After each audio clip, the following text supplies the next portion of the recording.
Number 47، ایسا زمانہ آئے گا کہ صبح کے وقت انسان مسلمان ہوگا اور شام کو آدمی کافر ہوگا۔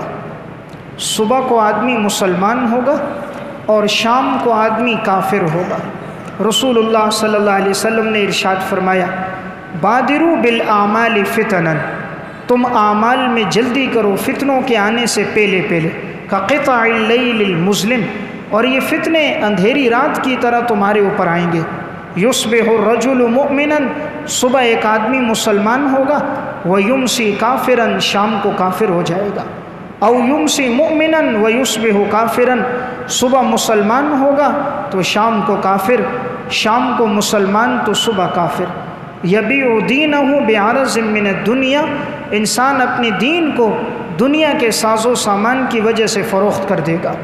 تو آج یہ قرب قیامت کی علامت ہے کہ انسان صبح مسلمان شام کافر، یہ اشارہ ہے اتنی جلدی انسان اپنا مذہب چھوڑ دے گا۔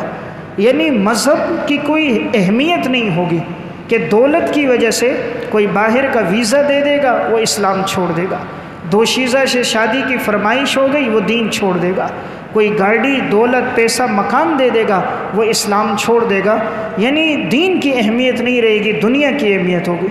اور آپ کا یہ جملہ بڑا عجیب ہے، یبیع دینہ بعرض من الدنیا، انسان اپنے دین کو دنیا کے ساز و سامان کی وجہ سے بیچے گا، یعنی اس کے دین کی بولی لگے گی۔ تو آج بسا اوقات انسان کفریہ جملہ کہہ دیتا ہے، پتہ ہی نہیں چلتا اور ایمان سے نکل جاتا ہے۔